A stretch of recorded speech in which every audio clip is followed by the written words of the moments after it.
വിപണിയിലാണ് വിഷു ഏറ്റവും കൂടുതൽ പ്രതിഫലിക്കുന്നത് അല്ലേ? ഇപ്പോൾ വിപണിയിലെ കാഴ്ചകൾ നമ്മൾ കോഴിക്കോട് പാളയം മാർക്കറ്റിന്റെ വിപണി കാഴ്ചകൾ കണ്ടു. ഇനിയിപ്പോൾ തിരുവനന്തപുരത്തേക്ക് വരുമ്പോൾ എസ് ഷീജ കൂടി നമ്മളോടൊപ്പം ചേരുകയാണ്.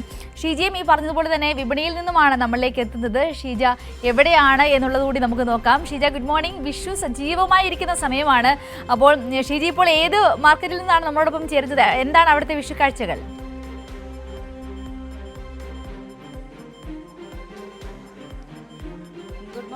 തീർച്ചയായും ഏതായാലും നാളെ വിഷുവാണ്. അപ്പോൾ എല്ലാവരും വിഷുവിന് കണി ഒരുക്കുന്നതിന് വേണ്ടിയിട്ടുള്ള സാധനങ്ങൾ വാങ്ങുന്നതിന് വേണ്ടിയിട്ടുള്ളൊരു വലിയ ഓട്ടപ്പാച്ചിലിൽ തന്നെയാണ് എന്ന് തന്നെ പറയേണ്ടിയിരിക്കുന്നു. ഞാനിപ്പോൾ ഉള്ളത് ചാല മാർക്കറ്റിലാണ്. തിരുവനന്തപുരത്തെ ഏറ്റവും പ്രധാനപ്പെട്ട വിപണികൾ മാർക്കറ്റാണ് ചാല മാർക്കറ്റ് എന്ന് പറയുന്നത്. നമുക്ക് ദൃശ്യങ്ങൾ തന്നെ കണ്ടാൽ മനസ്സിലാകും. രാവിലെ മുതൽ തന്നെ ഈ അതായത് നാളെ രാവിലെ ഈ വിഷുക്കണി ഒരുക്കുന്നതിന് വേണ്ടിയിട്ട് നാളെ രാവിലെ ഈ വിഷുക്കണി കണ്ടാണ് എല്ലാവരും വിഷു ആഘോഷിക്കുന്നത്. അപ്പോൾ അത് ഒരുക്കുന്നതിന് വേണ്ടിയിട്ടുള്ള പച്ചക്കറികൾ അതിൽ ഏറ്റവും പ്രധാനപ്പെട്ടത് കണിവെള്ളരിയൊക്കെയാണ്. അപ്പോൾ അതൊക്കെ വാങ്ങുന്നതിൻ്റെ ഒരു തിരക്കിലാണ് എല്ലാവരും എന്ന് തന്നെ പറയേണ്ടിയിരിക്കുന്നു. അങ്ങനെ എല്ലാവരും രാവിലെ തന്നെ ചാലയിലേക്ക് എത്തിയിട്ടുണ്ട്. അമ്മ, എങ്ങനെയാ വിഷു ഒക്കെ ആഘോഷിക്കാൻ വേണ്ടി തയ്യാറെടുപ്പൊക്കെ കഴിഞ്ഞോ? എല്ലാം വാങ്ങിയോ? എന്തൊക്കെയാ വാങ്ങിയേ? എല്ലാം വാങ്ങിച്ചു. ഏറ്റവും പ്രധാനപ്പെട്ട എന്താ? കണിവെള്ളരി തന്നെയാണ്. വെള്ളരി, മത്തൻ. അതിനു വേണ്ടിയിട്ടാണ് ഈ ചാല മാർക്കറ്റിലേക്ക് രാവിലെ എത്തുന്നത്. അതിന് വേണ്ടിയിട്ടല്ല, പിന്നെ എല്ലാത്തിനും വാങ്ങിക്കണമല്ലോ മലക്കറി എല്ലാം. എന്തായാലും നാളത്തേക്ക് വേണ്ടിയുള്ള വിഷു ഒരുക്കങ്ങളൊക്കെ എന്തായി? ഏകദേശം എല്ലായി. അപ്പോൾ ഇങ്ങനെ ഓരോരുത്തരും, അതായത് രാവിലെ തന്നെ ഈ ചാല മാർക്കറ്റിലേക്ക് എല്ലാവരും എത്തുന്നു എന്നുള്ളത് തന്നെയാണ് ഇതിൽ ഏറ്റവും പ്രധാനപ്പെട്ട കാര്യമെന്ന് പറയുന്നത്. അതിൽ ഈ പറയുന്നത് പോലെ തന്നെ കണിവെള്ളരിയും മത്തനും അതോടൊപ്പം തന്നെ ഫ്രൂട്ട്സും അങ്ങനെ എല്ലാം നമുക്ക് ഇവിടെ ഈ ചാല മാർക്കറ്റിലേക്ക് എത്തിയാൽ തന്നെ കിട്ടും. അതുകൊണ്ട് ആ രീതിയിൽ എങ്ങനെയാണ് കച്ചവടമൊക്കെ എന്നുള്ളത് കൂടി നമുക്ക് അറിയേണ്ടതുണ്ട്. ചേട്ടാ, എങ്ങനെയുണ്ട് വിഷു കച്ചവടമൊക്കെ? വൈകിട്ടാകുമ്പോഴത്തേക്കും ആയിരിക്കും കൂടുതൽ പേര് എത്തുകാൻ തോന്നുന്നു അല്ലേ? ഇപ്പോൾ തിരക്ക് വൈകുന്നേരത്തെ ഓഫീസെല്ലാം വിട്ട് വരുന്ന സമയത്ത് വൈകുന്നേരത്തെ 5 മണി തുടങ്ങും. ഏതെങ്കിലും തരത്തിലുള്ളൊരു ബുദ്ധിമുട്ട് ഇത്തവണ ഈ വിഷുക്കാലത്തുണ്ടോ? ഈ പച്ചക്കറി ലഭിക്കുന്നതിനുള്ള പ്രയാസമോ അങ്ങനെ എന്തെങ്കിലും ഉണ്ടായിരുന്നോ? നമുക്ക് ബുദ്ധിമുട്ടുണ്ട്. ഗ്യാസ് എല്ലാം നിറഞ്ഞ് ഓരോ ഹോട്ടലിൽ അടപ്പ്, അത്ര ബിസിനസ് ഇവിടെ ചാലക്കടയിൽ ഭയങ്കര ഇടിവുണ്ടാവും.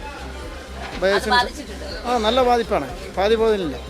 പിന്നെ ആൾക്കാർ ഇവിടെ കൂടുതലും പ്രതീക്ഷമാണ്. കൂടുതൽ ഇവിടെ കഴിഞ്ഞുകൊണ്ടിരുന്നത് ബംഗാളികളാണ്.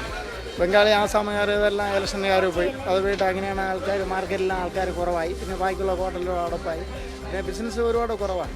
പിന്നെ കണി വിഷം നിറഞ്ഞ് നമുക്ക് കാലങ്ങൾ പറഞ്ഞാണ്ട് അതിന് കണക്കുള്ള സാധനങ്ങൾ ഇറക്കി. ഇപ്പോൾ അതിനുവേണ്ടി ആൾക്കാർ വന്ന് സാധനം വാങ്ങിച്ചുകൊണ്ട് പോവുകയാണ്.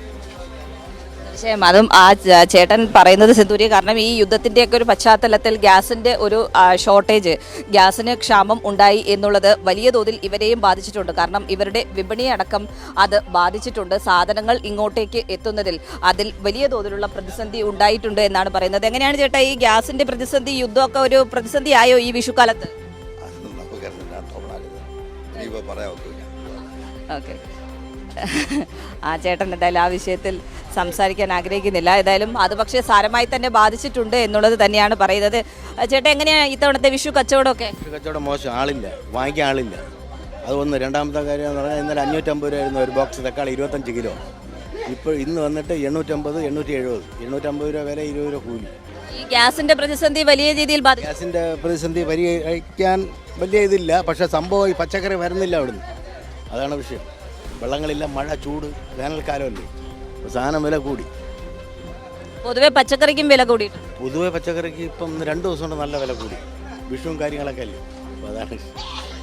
ആൾക്കാർ വൈകുന്നേരം ആകുമ്പോഴത്തേക്കും വരും എന്നുള്ളൊരു പ്രതീക്ഷ. ഉച്ച കഴിഞ്ഞ് ആളിറങ്ങും. മഴയില്ലെങ്കിൽ നല്ല തിരക്കായിരിക്കും ഉച്ച കഴിഞ്ഞ്. അതിലാണ് പ്രതീക്ഷ. അപ്പോൾ ചാലയിൽ നിന്ന് ശിശുപാലനെന്ന് പറയണോ?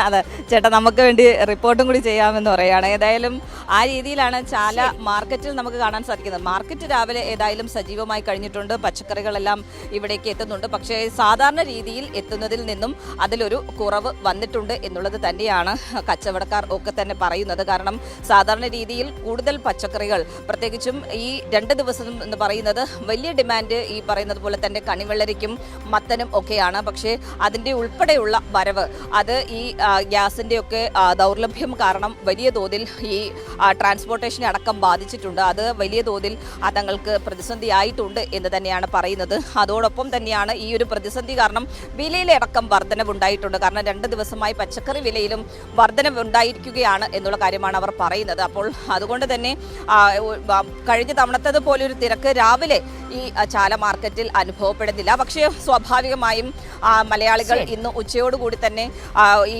സാധനങ്ങൾ, ഇനി എന്തെങ്കിലും സാധനങ്ങൾ ഇല്ലെങ്കിൽ അതെല്ലാം ഒരുക്കുന്നതിന് വേണ്ടി, കണി ഒരുക്കുന്നതിന് വേണ്ടിയുള്ള സാധനങ്ങൾ വാങ്ങിക്കുന്നതിൻ്റെ ഒരു തിരക്ക്, അത് വൈകുന്നേരം ചാല മാർക്കറ്റ് ഈ രീതിയിൽ നമുക്ക് കാണാൻ സാധിക്കില്ല സിന്ദൂരി. ഇവിടെ വലിയ തിരക്കായിരിക്കും. ഇതിപ്പോൾ സാധനങ്ങൾ കൊണ്ടുവരുന്നതിൻ്റെ ഒരു തിരക്കാണ് പ്രധാനമായും അനുഭവപ്പെടുന്നത്. വാങ്ങാൻ വരുന്ന ആളുകൾ, അവരുടെ എണ്ണം വളരെ കുറവാണ് രാവിലെ. എന്നാലും രാവിലെ വരുന്നവരുമുണ്ട്. നമുക്ക് ഇവരോടൊക്കെ ചോദിക്കാം, ചേച്ചി എങ്ങനെയാണ് വിഷുവിനുള്ള ഒരുക്കങ്ങളൊക്കെ കഴിഞ്ഞോ? ഒരുക്കൊക്കെ നടന്നുകൊണ്ടിരിക്കണേ. അപ്പൊ അതുകൊണ്ട് രാവിലെ പച്ചക്കറി കാര്യങ്ങളെല്ലാം കണിയൊരുക്കാനുള്ള സാധനങ്ങൾ വാങ്ങാനുള്ള ഒരു തിരക്കായിട്ടാണോ രാവിലെ എത്തിയത്? അതെ അതെ, അമ്പലത്തിൽ പോയിട്ട് വന്നതാണ്. ശരി. എന്തൊക്കെയാ പ്രധാനമായിട്ട് വാങ്ങിക്കാനുള്ളത്? പ്രധാനമായിട്ട് കണികളുടെ പത്തനം എല്ലാം വാങ്ങണം. എങ്ങനെയാ കഴിഞ്ഞ തവണത്തെ വെച്ച് നോക്കുമ്പോ എങ്ങനെയാ വിലയൊക്കെ എങ്ങനെയുണ്ട്? വിലയൊക്കെ വാങ്ങിക്കാൻ തുടങ്ങിയതേ ഉള്ളൂ. തുടങ്ങുന്നുണ്ട്. അപ്പൊ ഏതായാലും നല്ലൊരു വിഷു ആഘോഷിക്കും. നല്ലൊരു വിഷു ആഘോഷിക്കുന്നുണ്ട്. ശരി. ഓക്കെ, അപ്പോൾ രാവിലെ കുറച്ചുപേരൊക്കെ വിപണിയിലേക്ക് എത്തുന്നുണ്ട്. എന്നാൽ പോലും പക്ഷേ ആ ഒരു തിരക്ക് നമുക്ക് ഇവിടുത്തെ ഈ ചാല മാർക്കറ്റിന്റെ ശരിക്കുള്ള ഒരു തിരക്ക് അറിയണമെങ്കിൽ ഉച്ചയ്ക്ക് ശേഷം ഈ ചാല മാർക്കറ്റിലേക്ക് എത്തണം എന്നുള്ളത് തന്നെയാണ് നമുക്ക് ഈ ഒരു ഘട്ടത്തിൽ ഇവിടെ നിന്നും കൂട്ടിച്ചേർക്കാനുള്ളത്. പക്ഷേ മലയാളികൾ സമൃദ്ധമായി തന്നെ വിഷു ആഘോഷിക്കാൻ ഒരുങ്ങിയിരിക്കുന്നു, തയ്യാറെടുത്ത് കഴിഞ്ഞിരിക്കുന്നു. എന്നാൽ പോലും ഈ യുദ്ധമുണ്ടാക്കിയ കെടുതികളൊക്കെ അത് നമ്മളെ അടക്കം വിട്ട് മാറാത്ത രീതിയിൽ പിടികൂടിയിട്ടുണ്ട്. അത് ഈ വിഷു വിപണിയെ അടക്കം ബാധിച്ചിട്ടുണ്ട് എന്നുള്ള കാര്യം കൂടിയാണ് നമുക്ക് ഈ ഒരു ഘട്ടത്തിൽ ഈ വിഷു വിപണി സംബന്ധിച്ചുള്ള കാര്യത്തിൽ ചാല മാർക്കറ്റിൽ നിന്ന് കൂട്ടിച്ചേർക്കാനുള്ളത് സിന്ദൂരി. ശരി ഷീജ പറഞ്ഞതുപോലെ തന്നെ വിഷു വിപണി വളരെ സജീവമാണ്. പക്ഷേ ഇത്തരത്തിലുള്ള യുദ്ധ സാഹചര്യം എല്ലാ വിപണിയെയും ബാധിച്ചിട്ടുണ്ട് എന്ന കാര്യത്തിൽ സംശയമില്ല. ചാല മാർക്കറ്റിൽ നിന്നും നമ്മളിലേക്ക് എത്തിയ വിവരങ്ങളും അങ്ങനെ തന്നെയാണ്. സജീവമായ ചാല നമുക്ക് വൈകുന്നേരത്തേക്കാണ് കാണുവാൻ സാധിക്കുക.